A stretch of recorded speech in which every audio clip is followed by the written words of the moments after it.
Welcome back, YouTube. Cheers. I just got home from work and I wanted to do a video about what I've been working on with the rig. I'm going to do an update and I've been working on the Surge, and I'm going to give an update on the Surge and then sort of an overview of the rig. And right now I've got the seat off of it, so it's a little easier to see how everything works. So the problem I've been running into with the Surge is the bearings that I've been using, and they're the cheap like slide bearings from Amazon. So this is my bag of bearings here, and the ones that I originally used are these ones, and this is what the rig slides forwards and back on. There's 4 of them that it sits on, and one of them was starting to make some noise and kind of be a little bit grindy. So I ordered a different set on Amazon, which was like a double, like it's twice as long, and one of these failed almost immediately. And I took one of them apart to see what was going on with it, and you could literally see that the balls were like getting a flat spot on them. So I checked around to see if there was a high quality American made bearing like that, and I found a couple options, but they were really expensive, and it would have cost like $1,000 for 4 of those bearings. And if it was like a guarantee that it would have been quieter, that they would last for a long time, I probably would have just gone for it. But without really knowing how much better they would be, so I decided I didn't want to roll the dice on spending that kind of money. So I gave it some thought, and what I decided to do was either buy or make like a grooved V pulley that would ride along the rail. So I ended up 3D printing one, and this is what it looks like. So the rail that would roll on the rail like that instead of those slide block bearings. So this is a prototype of one of the pulleys I printed, and I made a few different variations just to get it smoother and smoother and smoother. And then inside the pulley, there's these bearings here. So this is a nice, big, beefy bearing, and it fits inside. And then there's 2 of them. So kind of looks just like an idler pulley, basically. And the other bearing would fit on the other side.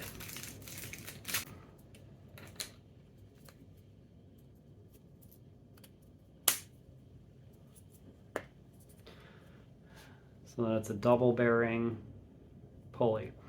So, and then I 3D printed a bracket that attaches to the rig, and there's 4 of these, 1 in each corner, and then they roll along the rail.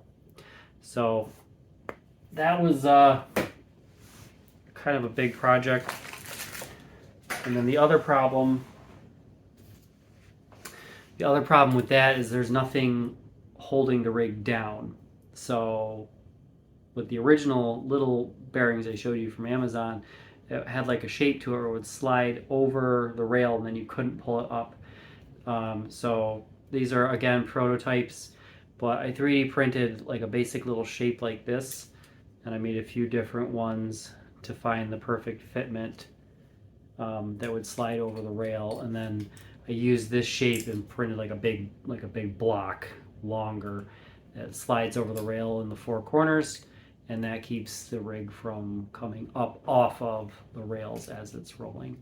It probably wouldn't have, but I could see in like some situation, where the rig is rolling from left to right or something, and I just didn't want to risk it coming off of the rails.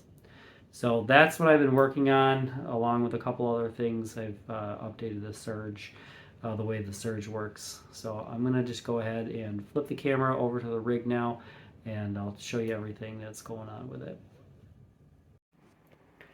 Alrighty, so here's the rig. Obviously no seat on it, and I'll just go over the components really quickly on everything. So obviously we have the 4 corner actuators, which I've made multiple videos on. And then there is the surge motor here, which moves the rig forwards and backwards. And then we have the traction loss, or the yaw motor here, which swings the back of the rig left and right. This is a Moza R5 wheelbase. I've got the Moza CRP pedals, the SRS wind sim wind kit here. Controls, the H pattern shifter, sequential shifter, and handbrake. So I can, select whatever I want in the game for that.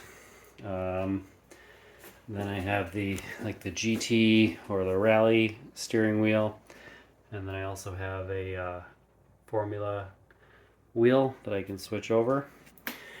I have a place for my VR controllers. One goes there, and then one goes up here, and I use this for the motion compensation, which works really, really well.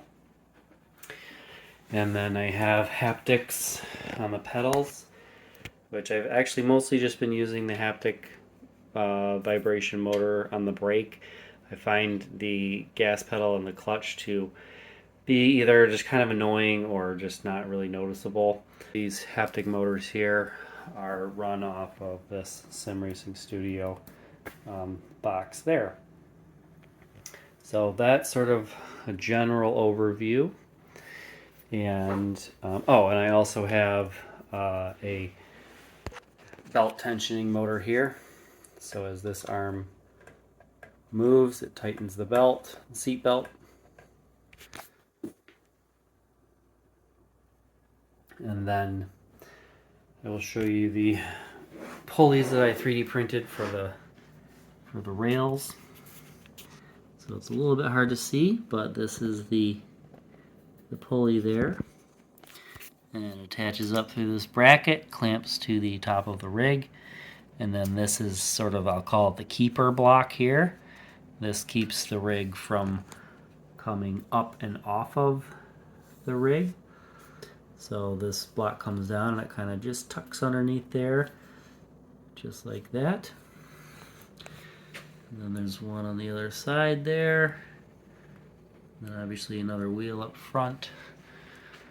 And then you can kind of see the same thing on the other side in the back corner as well.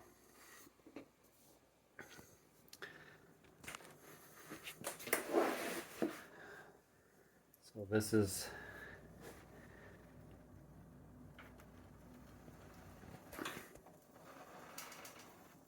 your yaw there. And then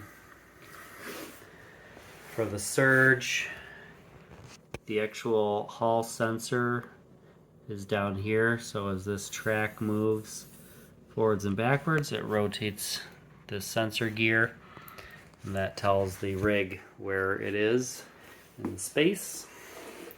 There's a similar setup with the seat belt. I gotta fix this. This is loose. I think I broke that somehow. But anyway, as this seatbelt motor rotates, it rotates the sensor, and again lets it know where it is in space.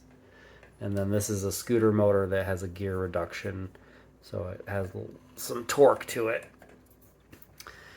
And I've also been working on the surge motor placement, and I tried to get rid of some vibration. This motor was originally mounted to like a piece of wood. I upgraded the wood to a nice plate steel, and then I tried for this coupler, I tried 2 different couplers, and I would just always get just a little bit of vibration in the motor, which I just didn't like the way that felt. I also tried a belt system where there was the motor had a pulley on it, and then this had a pulley on it, and there was a belt that ran, and that actually worked pretty well, but I just didn't really like the idea of having a belt. You can see that system in operation in the previous video I uploaded. So I went back to just the double universal link there, and that really just takes care of any vibration. It just gives a little more leniency for the placement of the motor, and I think part of it is just there's a little bit of flex in this rig, and as it flexes and stuff, it's just impossible to get this motor perfectly lined up with that shaft, and then that's where the vibration comes from. So I kind of embraced the idea of having a little bit of flex, and down here, the block for the surge here, there's a couple of rubber O-rings, and then these plates, steel plates here, and they actually go back to a little hinge, and then that goes up through this 3D printed block to the top of the rig, because the whole rig got raised up with the pulleys. You can see how much higher it is now than it used to be. So I actually had to print new pieces here to extend this rack, this gear rack, down, because the whole rig is up a couple of inches. And so again, that kind of messed up my placement of my surge block there, so I had to extend the way that connects to the rig there. But everything is working really smoothly now, and I'll give a little demonstration of the surge in action. So I can power everything on just by flipping this switch here. The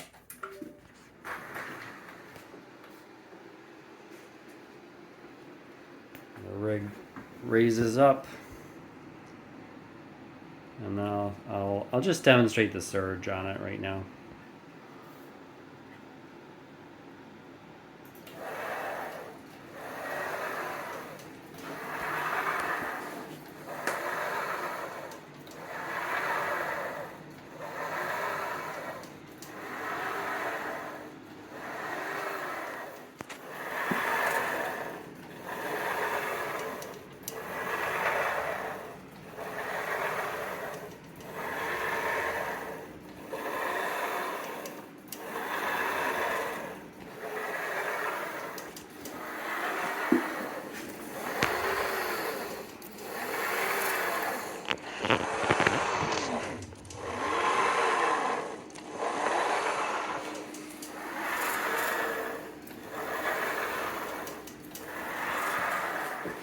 And I'll switch it over to like a motion test. So this will just do some random motion.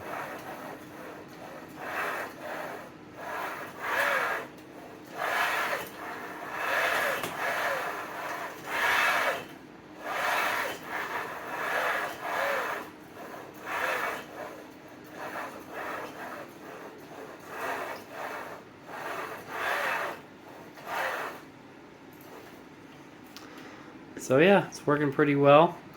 What else have I done? So I actually notched out this back section here, so this will travel all the way up, get a couple extra inches of movement there. And I had to trim just a little bit off right there, just because when this comes over, it could possibly hit up against there, so I just trimmed that off a little bit there too. And then I made like a little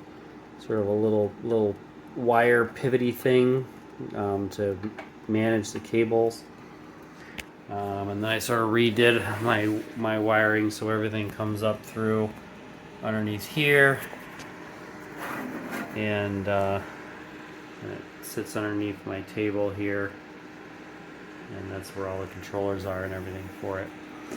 So that's a basic overview of the rig. I'm going to throw the seat back on it now. Got to fix that gear for the seat belt, but that's no big deal.